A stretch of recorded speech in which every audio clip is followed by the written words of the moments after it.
ये हो गया मैच्योरिटी। सो सिंपल है, मैच्योरिटी लॉन्ग है, लॉन्ग मैच्योरिटी है तो इंटरेस्ट रेट सेंसिटिविटी ज्यादा है, ज्यादा है।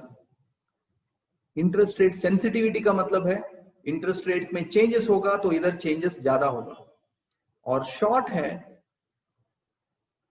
तो इंटरेस्ट रेट सेंसिटिविटी जो है वो कम। ओके, बहुत सिंपल सा कॉन्सेप्ट है। सो उसको बोलते हैं एवरेज मैच्योरिटी। ओके, और मैच्योरिटी जब भी हम लोग पोर्टफोलियो में इन्वेस्ट करते हैं, जैसे म्यूचुअल फंड्स में इन्वेस्ट करते हैं, उसमें एक ही बॉन्ड नहीं होता, उसमें कंटिन्यूअसली 10, 15, 20, 40 बॉन्ड होता है। सो अगर आप सभी का, कुछ बॉन्ड होते हैं जो 3 महीने में मैच्योर होने वाले हैं, कुछ बॉन्ड होते हैं जो 3 दिन में मैच्योर होने वाले हैं, कुछ बॉन्ड होते हैं जैसे 3 साल में मैच्योर होने वाले हैं। अगर आप उसका निकालते हैं, सो आप उसका एवरेज निकालते हैं, उसको बोलते हैं एवरेज मैच्योरिटी। सो आप जब बॉन्ड में देख रहे हैं, इंडिविजुअल बॉन्ड में देख रहे हैं, तो आपको मैच्योरिटी देखना है।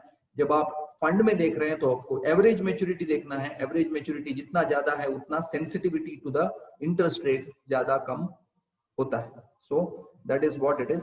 और एक कॉन्सेप्ट आएगा कि आपने बॉन्ड लिया, 100 रुपए का बॉन्ड लिया, आपको इंटरेस्ट मिल रहा है, इंटरेस्ट मिल रहा है, इंटरेस्ट मिल रहा है, कितने साल तक मिल रहा है। सो कहीं ना कहीं आपको ये इंटरेस्ट रेट, ये बॉन्ड का प्राइस, इंटरेस्ट रेट जब ऊपर नीचे जाता है उसके वजह से ये बॉन्ड प्राइस ऊपर नीचे जाएगा। ओके, और इंटरेस्ट तो मिलता रहेगा। ओके, इंटरेस्ट तो आपको से 7% मिलता रहेगा। सो एक ऐसा सिचुएशन आएगा जो average life time of the debt security streams future payments, ये पेमेंट्स जो है जितने जल्दी आपको आपका 100 रुपए मिल जाएगा उसको बोलते हैं ड्यूरेशन। 100 रुपए डाला आपने, इंटरेस्ट इंटरेस्ट इंटरेस्ट मिलेगा, कहीं ना कहीं आपको अपना कैपिटल वापस मिलेगा, राइट। सो उस टाइम को, उस टाइम पीरियड को बोलते हैं ड्यूरेशन। सो सिंपल इतना समझ लीजिए कि longer the maturity, longer the interest rate sensitivity, similarly longer the duration, higher the interest rate sensitivity. Okay, so अभी 2 bonds with same maturity may have same interest rate risk। 2 bonds, 2 अलग अलग bond same maturity वाले, 2 अलग अलग interest rate risk हो सकता है। 2 bond है, bond A and bond B, 1 साल का ही मैच्योरिटी है दोनों का, लेकिन इंटरेस्ट रेट रिस्क जो है वो अलग अलग हो सकता है। क्यों हो सकता है? क्योंकि इश्यूअर कौन है? एक सेकेंड ये है कि मैंने इधर बोला कि जीरो कूपन बॉन्ड, मैंने प्रीवियस स्लाइड में बोला था कि जीरो कूपन बॉन्ड बोल के एक कॉन्सेप्ट बोला था मैंने, zero coupon bond. Okay, zero coupon bond का मतलब है उसमें इंटरेस्ट कूपन रेट ही नहीं होता। ये कूपन रेट है जो उसमें होता ही नहीं है। उसमें क्या होता है कि 100 रुपए का बॉन्ड जो है, और डीप डिस्काउंट बॉन्ड बोला था मैंने, सो सेम है वो, डीप डिस्काउंट बॉन्ड और जीरो कूपन बॉन्ड। उसमें क्या है, आपको 100 रुपए का बॉन्ड जो है वो 70 रुपीज में दे देगा, और उसमें इंटरेस्ट रेट ही नहीं होता है। तो 100 रुपए आपको मेच्योरिटी जब होगा वो दे देगा। तो ये 30 रुपीज जो है वही है आपका इंटरेस्ट। सो इस काइंड ऑफ अ बॉन्ड में जहां interest paying bond and zero interest paying bond और जीरो कूपन बॉन्ड, इसमें ज्यादा रिस्की जो है ये है जीरो कूपन बॉन्ड जो है, जो ज्यादा रिस्की है, क्योंकि आपको 3 साल, 5 साल, 10 साल वेट करना पड़ेगा अपना कैपिटल वापस लेने के लिए। इधर एटलीस्ट आपका इंटरेस्ट तो मिल रहा है आपको। तो कंपैरेटिवली इंटरेस्ट रेट रिस्क जो है इसमें ज्यादा होता है। ओके, इंटरेस्ट रेट रिस्क जो है जीरो कूपन बॉन्ड में ज्यादा होता है। तो आगे बढ़ते हैं, देखते हैं और क्या है हमारे पास। सो सिंपल है, अभी आपको इतना समझ में आ गया तो आपको म्यूचुअल फंड का सारे प्रोडक्ट भी समझ में आ गए। थोड़ा देखते हैं क्या है। Money market fund invest in money market securities. Okay, money market fund invest in money market securities. हम आते हैं उधर। So money market fund invest in money market securities, जो छोटे मेच्योरिटी वाले बॉन्ड्स हैं, 7 दिन, 15 दिन, 16 दिन, 60 दिन, 90 डेज, 100 डेज, उधर एक ये है। और एक कॉन्सेप्ट मैं बोलना चाहूंगा, एक मार्क का कॉन्सेप्ट है। So there is something called as residual maturity. ये जो म्यूचुअल फंड का एग्जाम आप लिख रहे हैं उसमें कुछ नया नहीं है, उसमें कुछ नया है तो नया वर्ड सीखना है, नया नया टर्मिनोलॉजी है। रेसिड्यूअल मेच्योरिटी, इसका मतलब है कि समझ लीजिए एक म्यूचुअल फंड बोलता है कि हम लोग सिर्फ 91 डेज के बॉन्ड्स में ही इन्वेस्ट करते हैं। तो वो क्या बोलता है कि 91 days residual maturity. Residual maturity का मतलब है कि अगर बॉन्ड जो है 5 साल का भी हो सकता है, लेकिन से समझ लीजिए ये 5 साल है, 5 इयर्स है, ये सब कंप्लीट हो गया है, लेकिन मेच्योरिटी के लिए 91 डेज पेंडिंग है या 50 दिन पेंडिंग है, उसको बोलते हैं रेसिड्यूअल मेच्योरिटी, रिमेनिंग मेच्योरिटी। सो इसको भी आपको समझ में है, क्योंकि एग्जाम में पूछ सकते हैं, कैन अ लिक्विड फंड और से can a short term bond fund invest in a 10-year bond which has a residual maturity of 3 months? Answer is yes. So money market bonds, मैंने क्या बोला था आपको, शॉर्ट टर्म बॉन्ड्स, जो money market bonds बोलते हैं उनको, उसमें अगर आपका फंड इन्वेस्ट कर रहा है तो बोलते हैं money market fund. Date funds invest in debt securities, थोड़ा लार्जर मेच्योरिटी वाला बॉन्ड्स जो है वो इन्वेस्ट कर रहा है, फंड मैनेजर उसमें इन्वेस्ट कर रहा है तो उसको बोलते हैं डेट फंड्स। इक्विटी में इन्वेस्ट कर रहा है तो इक्विटी, कॉम्बिनेशन में इन्वेस्ट कर रहा है तो hybrid fund, then other funds. ये कॉमन कैटेगराइजेशन। एक मार्क का क्वेश्चन, आर्बिट्राज फंड का मतलब क्या है? आर्बिट्राज का फंड का मतलब है अगर कोई फंड एक मार्केट में, एक स्टॉक एक्सचेंज में, निफ्टी में इन्वेस्ट करके अगर बीएससी में सेल कर रहा है या किसी 2 एक्सचेंजेस में सेल कर रहा है, एक में बाई करेगा और एक में सेल करेगा, कॉर्पोरेट्स में ये होता है, उस फंड को बोलते हैं आर्बिट्राज फंड। रेट में डिफरेंस होता है, 100 रुपए का एक शेयर, 100 रुपए बीएससी में और निफ्टी एनएससी में 101 रुपए में है, और इधर में बाई करेगा और उधर में सेल करेगा वो, तो उसको बोलते हैं आर्बिट्राज फंड। इंटरनेशनल फंड, अगर कोई म्यूचुअल फंड कंपनी बाहर के देश के स्टॉक्स में, सिक्योरिटीज में इन्वेस्ट कर रहा है तो उसको बोलते हैं इंटरनेशनल फंड।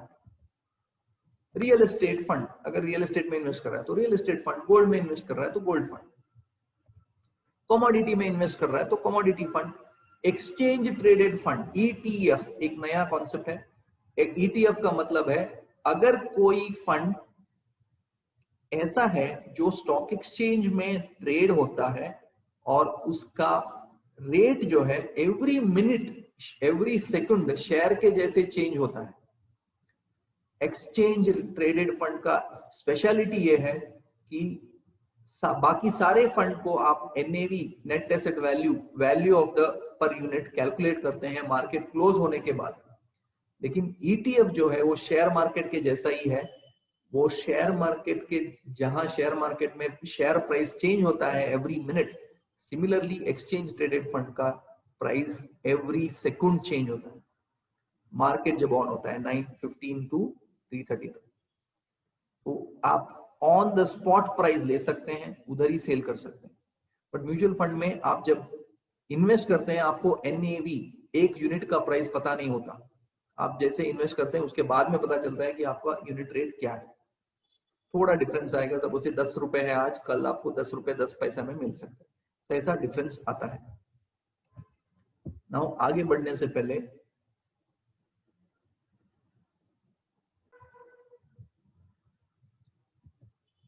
अभी हमको ये समझना है कि म्यूचुअल फंड कैटेगराइजेशन सेबी के हिसाब से क्या क्या है। ये हमने ऑलरेडी समझ लिया है कि हाँ, फर्स्ट टू 100 कंपनियां लार्ज कैप है मार्केट कैपिटलाइजेशन के हिसाब से, 1 से 10 से 250 कंपनियां जो है, नेक्स्ट 250 कंपनियां जो है मिड कैप है, 251 के बाद स्मॉल कैप है। मैंने जो भी आपको वो ड्राइंग करके दिखाया था आगे के चैप्टर्स में वो कवर्ड है।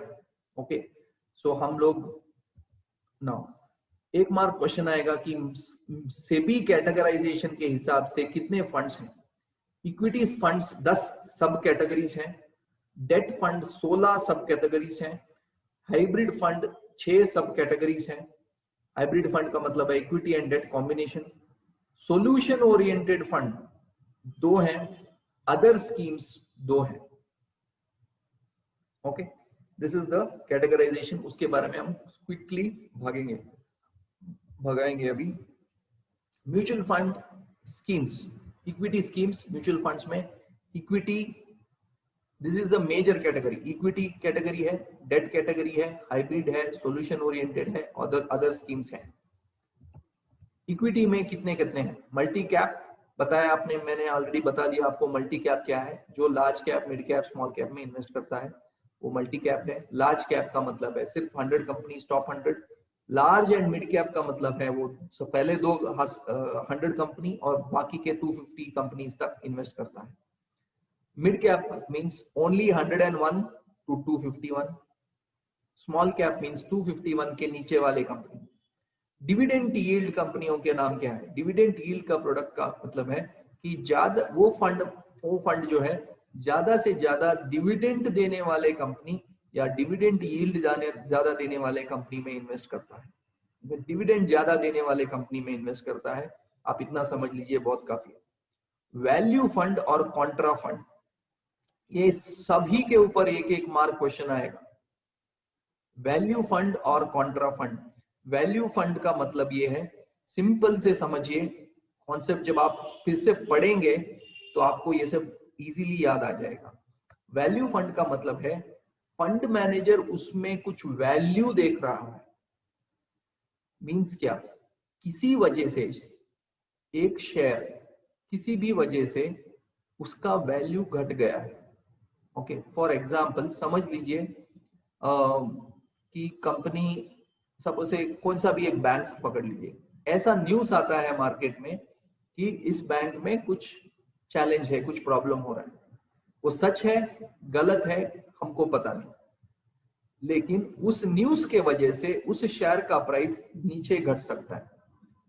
अभी ये 1 महीने के लिए नीचे रहेगा, 1 साल के लिए नीचे रहेगा, आपको पता नहीं। लेकिन ये फंड मैनेजर क्या देखता है कि ओ एक कंपनी अच्छी है और जो रीजन है किस वजह से ये शेयर प्राइस गिरा है वो उतना वैलिड रीजन नहीं, तो वो उसमें वैल्यू ढूंढता है। एक समझ लीजिए एजुकेशन रिलेटेड कंपनी है, एजुकेशन मेरे को नाम याद नहीं आ रहा है, सो एजुकेशन रिलेटेड कंपनी है और कोरोना के वजह से ऑनलाइन एजुकेशन जो है वो बहुत बढ़ गया। सो वो फंड मैनेजर बोलता है कि जब कोरोना आया, शेयर मार्केट सब गिर गया, वो इमीडिएटली सोचता है कि अभी आगे 2 साल में 3 साल में कौन सी कंपनियां अच्छी करेंगी। सो जो अदर फंड मैनेजर ने नहीं देखा, अगर ये फंड मैनेजर देख रहा है और उसको लगता है कि इसमें वैल्यू है, वैल्यू बाई, ये अपने मार्केट वैल्यू से नीचे ट्रेड हो रहा है, इंट्रिंसिक वैल्यू बोलते हैं, जब समझ लीजिए कि मार्केट वैल्यू से और इंट्रिंसिक वैल्यू से नीचे में ट्रेड हो रहा है, उसको वैल्यू पिक बोलते हैं। ऐसे कंपनी को ढूंढ के निकालने को वैल्यू पिक बोलते हैं, उसको वैल्यू फंड बोल के नाम दिया गया। कॉन्ट्रा फंड, अगर आपको अकाउंट्स पता है तो अकाउंट्स में एक एंट्री होती है कॉन्ट्रा एंट्री। कॉन्ट्रा का मतलब है opposite entry. Okay, Contra fund जो है कहाँ इन्वेस्ट करता है? कॉन्ट्रा फंड वहां इन्वेस्ट करता है जो मार्केट, जो सभी मार्केट में इन्वेस्ट करने वाले एक डायरेक्शन में देख रहे हैं और ये Contra fund manager opposite direction में देखता है। इसका मतलब है कि अगर आपको लग रहा है कि सभी बैंक्स अच्छे करेंगे और सभी ऑटोमोबाइल कंपनियां अच्छे नहीं करेंगे अगले 3 साल में, आपको लग रहा है, मेरे को लग रहा है, सभी फंड मैनेजर्स को लग रहा है कि ऑटोमोबाइल इंडस्ट्री, एग्जांपल दे रहा हूं, नहीं अच्छा कर रहा है, लेकिन 1 फंड 2 फंड ऐसे हो सकते हैं जो बोलते हैं कि नहीं, ऑटोमोबाइल इंडस्ट्री जो है अभी अच्छी नहीं कर रही है, लेकिन हम लोग ऑपोजिट पोजीशन ले रहे हैं, जो कॉमन अंडरस्टैंडिंग है उसके ऑपोजिट में जा रहे हैं, और हम लोग लेंगे ऐसे कंपनियों को, ऑटोमोबाइल को ही लेंगे। फॉर एग्जांपल पीवीआर बोल की एक कंपनी है जो मूवी इंडस्ट्री में है और एंटरटेनमेंट इंडस्ट्री में है। जब कोरोना भयंकर से चल रहा था ये शेयर बहुत गिरा, ओके, लेकिन फिर भी कुछ लोगों ने, कुछ कंपनियों ने उन्हें बाई किया। क्यों? जो आज उसका डाउन है, कॉन्ट्रेरियन अप्रोच है। सो उनको लगता है कि आज नहीं तो कल वो स्टॉक प्राइस ज्यादा होगा, बिकॉज आज नहीं तो कल लॉकडाउन ओपन होगा। तो ऐसे कुछ ऑपोजिट डायरेक्शन में थिंक करके स्टॉक्स लेना कॉन्ट्रा फंड बोलते हैं। 1 मार्क क्वेश्चन इस स्लाइड में, 2-3 मार्क क्वेश्चन तो आएंगे। फोकस्ड फंड, फोकस्ड फंड का मतलब है कि 25 ज्यादा कंपनियों में इन्वेस्ट नहीं करेंगे, सिर्फ 25 कंपनियों में इन्वेस्ट करेंगे या 30 कंपनियों में इन्वेस्ट करते हैं करेंगे, ऐसे कंपनी को बोलते हैं, ऐसे फंड को बोलते हैं contra fund. Okay, so then focused fund, sorry focused fund बोलते हैं। Sectoral fund, important, sectoral fund ऐसा फंड है जो एक ही सेक्टर में इन्वेस्ट करता है। जैसे सेक्टर का मतलब क्या है? एक ही category, like banking is a sector, pharma sector, automobile sector से, और क्या है, बहुत सारे हैं, 18 सेक्टर्स हैं, आईटी सेक्टर, ओके। सो ऐसे ऑयल एंड गैस सेक्टर, ऐसे सेक्टर्स में इन्वेस्ट करता है तो उसको बोलते हैं सेक्टोरल फंड। और एक है थीमेटिक फंड।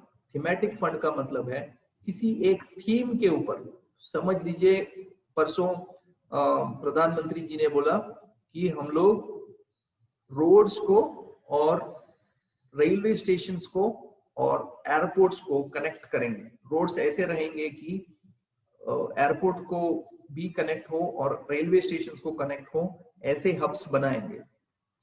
तो इसका मतलब ये हुआ कि इंफ्रास्ट्रक्चर रिलेटेड कंपनियां अच्छे करेंगी। सो ये एक थीम है, गवर्नमेंट का एक थीम है, उस थीम को पकड़ के हम उसका बेनिफिट किसको किसको मिलेगा, कौन से कंपनियों को मिलेगा, तो उसके हिसाब से इन्वेस्ट करने को बोलते हैं थीमेटिक फंड।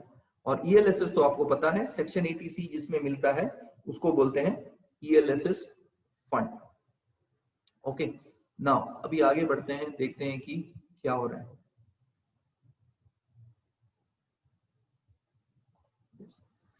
आगे बढ़ेंगे। ये हो गया इक्विटी फंड कैटेगरी। बहुत गर्मी हो रही है। इक्विटी फंड कैटेगरी हो गई। आगे देखते हैं कि कौन सा और एक कैटेगरी।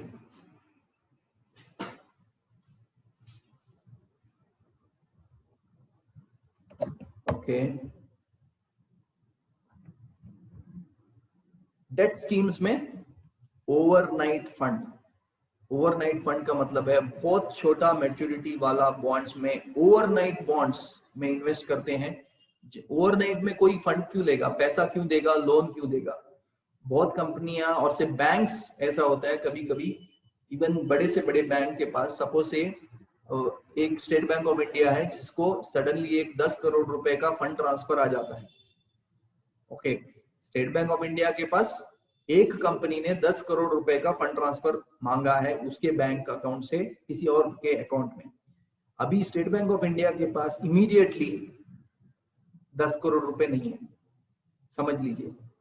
तो क्या करता है बैंक? तो बैंक एक कॉल मनी और ऐसा कुछ बॉन्ड्स इशू करता है, ओवरनाइट बॉन्ड्स इशू करता है, जो और एक बैंक से पूछता है कि हमको एक दिन के लिए पैसा चाहिए, कल से मेरे पास है लेकिन आज एक नाइट के लिए पैसा चाहिए, तो एक दिन के लिए पैसा चाहिए। सो ऐसे बॉन्ड इशू करता है, सो इसको बोलते हैं ओवरनाइट बॉन्ड्स। ओके, बहुत शॉर्ट टर्म के लिए इशू होते हैं, तो ओवरनाइट बॉन्ड्स बोलते हैं, बहुत शॉर्ट टर्म के लिए। लेकिन फंड इन्वेस्टर जो है इसमें 1 दिन से 3 दिन, 4 दिन, 5 दिन तक पैसा डाल सकता है। ओके, लिक्विड फंड्स भी सेम है, फंड्स बोल के लिखा है, सॉरी फंड्स है वो, liquid funds. Short term bonds का मतलब है थोड़ा 15 दिन का मैच्योरिटी को छोड़ के, से समझ लीजिए 3 महीने का मैच्योरिटी वाला ले लिया, बॉन्ड्स ले लिए, तो उसको बोलते हैं ultra duration, short term duration fund.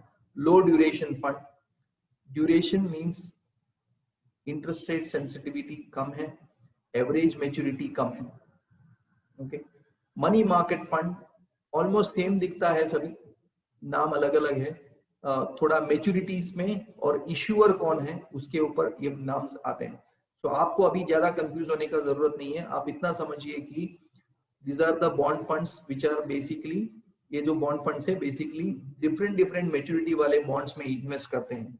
Short duration fund, medium duration fund, जैसे जैसे maturity and average maturity duration ज्यादा होता गया उसका नाम चेंज करते गए। Medium duration fund, medium to long duration fund, अभी शॉर्ट टर्म में और लॉन्ग टर्म में थोड़ा थोड़ा दोनों में भी डाल रहे हैं तो उसको medium to long duration fund हो गया। लॉन्ग ड्यूरेशन फंड हो गया कि समझ लीजिए 5 साल से 25 साल के बॉन्ड्स में इन्वेस्ट कर रहे हैं तो लॉन्ग ड्यूरेशन बॉन्ड हो गया। डायनामिक बॉन्ड फंड ऐसा एक ऐसा प्रोडक्ट है जहां आपको इंटरेस्ट रेट को देख के बैठने का काम नहीं ऐसा। सो इंटरेस्ट रेट इधर क्या होता है कि आप बोलेंगे कि in customer point of view क्या अच्छा है, तो मैं बोलूंगा आपको देखना है कि इंटरेस्ट रेट सिनेरियो क्या है। नहीं, मेरे को इंटरेस्ट रेट सिनेरियो क्या है पता नहीं, तो तभी आप ऐसे प्रोडक्ट्स में जाते हैं जैसे कि डायनामिक बॉन्ड फंड, जहां फंड मैनेजर डिसाइड करता है कि अगर इंटरेस्ट रेट ऊपर जाने वाला है तो बॉन्ड प्राइस गिरेगा, तो मैं जाके लो ड्यूरेशन फंड में बैठूंगा। लो ड्यूरेशन बॉन्ड का मतलब है जहां इंटरेस्ट रेट का मूवमेंट जब होता है उसको ज्यादा इफेक्ट नहीं होता। ओके, सो ऐसे करेगा।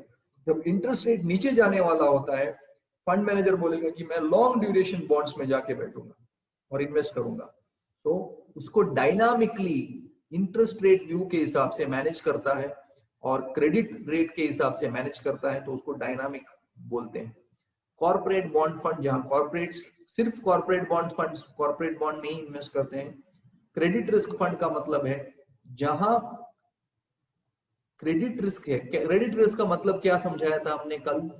क्रेडिट रिस्क का मतलब ये है कि जहां इंटरेस्ट या कैपिटल टाइम पे मिलने की संभावना नहीं है उसको क्रेडिट रिस्क बोलते हैं। कुछ कंपनियां ऐसी हैं जहां क्रेडिट रिस्क ज्यादा होता है तो उसमें रिटर्न्स भी ज्यादा होता है, तो इसे कंपनियों को बोलते हैं क्रेडिट रिस्क बॉन्ड्स। मुझे 1 मिनट का।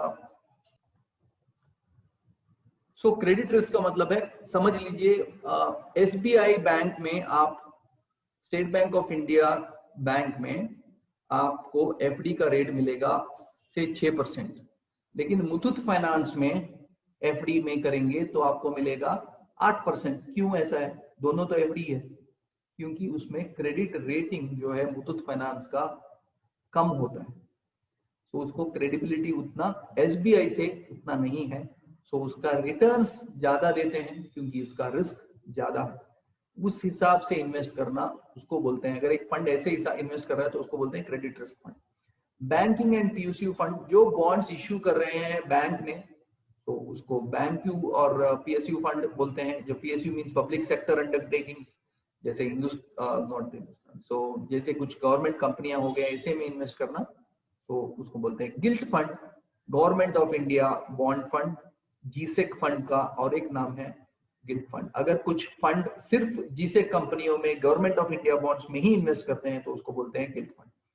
Guilt with 10 year constant duration, वो सिर्फ 10 साल के एवरेज मेच्योरिटी वाले बॉन्ड में ही इन्वेस्ट करते हैं और से वो उनका फंड का एवरेज मेच्योरिटी हमेशा 10 ईयर्स ही रहता है, वो एवरेज मेच्योरिटी ज्यादा कम नहीं होता, तो ऐसे में इन्वेस्ट करना 10 ईयर जीसेक बॉन्ड बोलते हैं। फ्लोटर फंड एक कॉन्सेप्ट है, अच्छा कॉन्सेप्ट है। फ्लोटर फंड हमने बॉन्ड फर्म में एक समझा कि इंटरेस्ट रेट ऊपर जाएगा तो बॉन्ड प्राइस नीचे गिरेगा और इंटरेस्ट रेट नीचे गिरेगा तो बॉन्ड प्राइस ऊपर जाएगा। ये कॉन्सेप्ट सभी बॉन्ड्स को अप्लीकेबल है other than floating rate fund bond. Floating rate bond में क्या है कि इसमें इंटरेस्ट रेट फिक्स्ड नहीं रहता है, ये उस दिन के इंटरेस्ट सप्लाई एंड डिमांड के हिसाब से ऊपर नीचे जाता है, उस दिन के सप्लाई एंड डिमांड के हिसाब से ऊपर नीचे जाता है। ओके, सो सो अगर इंटरेस्ट रेट ऊपर जा रहा है तो फ्लोटिंग रेट बॉन्ड भी ऊपर जाएगा, उसका इंटरेस्ट रेट भी ऊपर जाएगा। और इफ फ्लोटिंग इंटरेस्ट रेट कम आ रहा है तो फ्लोटिंग रेट इंटरेस्ट भी कम आएगा। सो अगर प्रश्न पूछे जाते हैं तो among this which is the bond, इसमें से कौन सा बॉन्ड फंड है जो इंटरेस्ट रेट ऊपर जाएगा तो उसका रेट भी, रिटर्न्स भी ऊपर जाएगा, तो वो सिर्फ बॉन्ड फंड है। तो होप समझ में आ रहा है आपको। Floating rate fund goes along with the demand and supply of the market. Interest rate ऊपर जाएगा तो बॉन्ड प्राइसेस, बॉन्ड इसका इंटरेस्ट रेट भी, फ्लोटिंग रेट का इंटरेस्ट भी ज्यादा होगा। सो इंटरेस्ट रेट सिनेरियो अगर अपवर्ड है, बाकी सभी बॉन्ड प्राइसेस नीचे आएंगे, लेकिन फ्लोटिंग रेट का एनएवी, फंड एनएवी जो है आगे जाएगा। तो अगर आप इंटरेस्ट रेट सिनेरियो ऊपर जा रहा है ऐसा दिख रहा है, सभी आपका बॉन्ड फंड नीचे जा रहा है, तब क्लाइंट को किधर शिफ्ट करेंगे, फ्लोटिंग रेट फंड में शिफ्ट करेंगे। तो इसके बाद में बात करेंगे आप हाइब्रिड फंड। हाइब्रिड स्कीम का मतलब है इक्विटी एंड डेट कॉम्बिनेशन। अभी इसमें 6 कैटेगरिया दिए गए हैं, सिंपल है।